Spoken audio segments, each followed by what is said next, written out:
welcome to my channel. In today's video, I'll be showing you how I created two really easy and inexpensive Christmas pillows.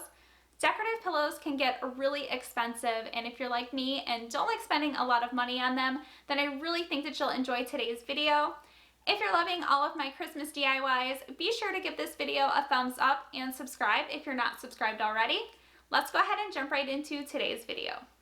These are the two Christmas pillows that I'll be creating today, and to make them I used two 18 by 18 pillow covers from Hobby Lobby, an ironing board, It's the Most Wonderful Time of Year stencil from Dollar Tree, a Merry Christmas stencil from Hobby Lobby, Waverly chalk paint in the color Ink, Folk Art chalk paint in the color Imperial, painter's tape, a paint and stencil brush, a few scrap pieces of cardboard, two old throw pillows, and an iron.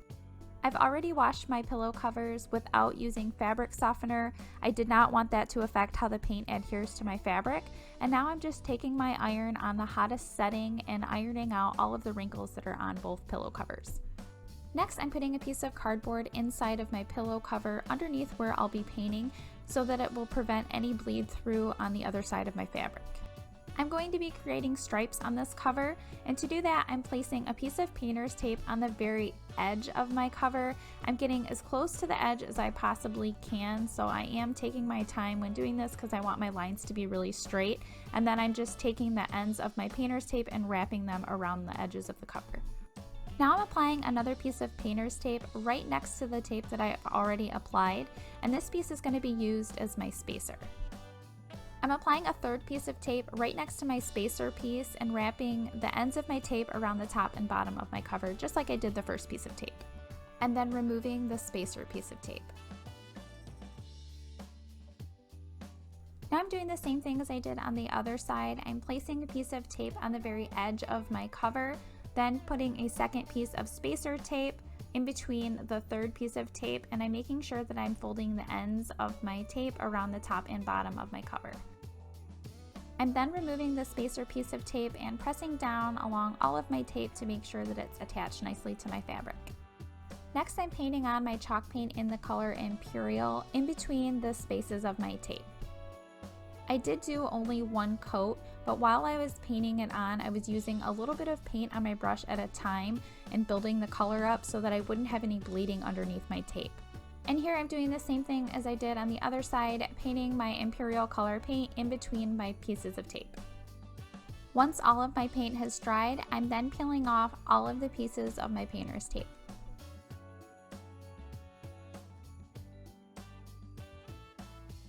Next, I'm placing a piece of cardboard in the center of my pillow cover because that's where I'm going to be painting next, and I want to prevent any bleed through.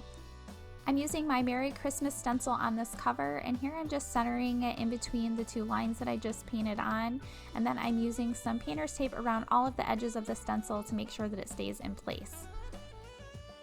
Next, I'm using my Dollar Tree stencil brush and my chalk paint in the color Ink, and I'm painting now over both words Merry Christmas. Every time I use a stencil, I like to press down around the area that I'm painting. I think that this helps with any bleeding underneath of your stencil words, and I always end up with paint all over my fingers, but you could always wear a glove. I like to wait till my paint has completely dried before I peel my stencil off, so here my paint has already all dried, and now I'm just taking the stencil off. To make sure that my paint stays on, I always like to heat set all of my fabric that I ever paint on.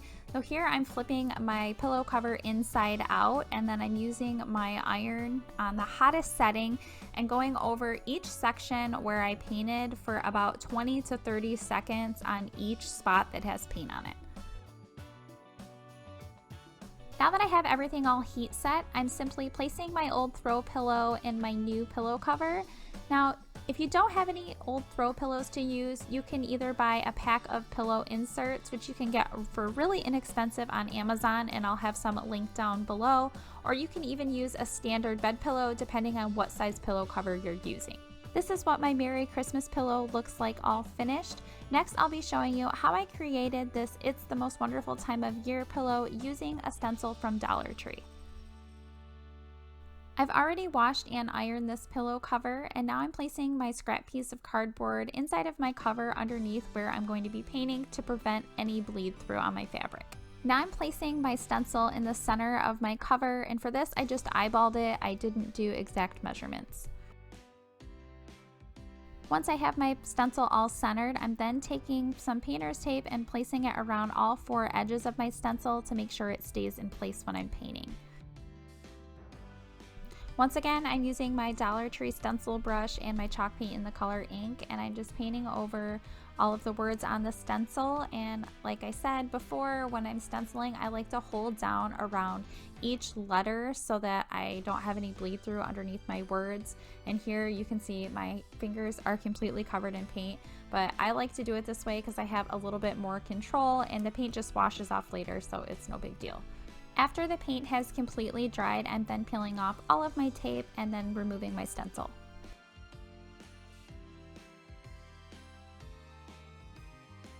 Here I've already flipped my pillow cover inside out, and now to heat set all of my paint, I'm going over all of the spots that I painted for about 20 to 30 seconds each on the hottest setting.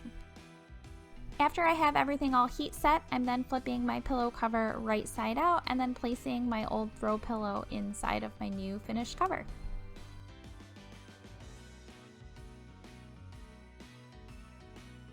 And these are my covers, both completely finished. I love how simple they were to make, and you can customize them to however you want them by using different stencils and different paint colors. If you enjoyed today's video, please give it a thumbs up and share it with your friends. It really helps out my channel. Also, be sure to subscribe if you're not subscribed already, and hit that notification bell so you can be notified for all of my future videos. Thank you so much for watching.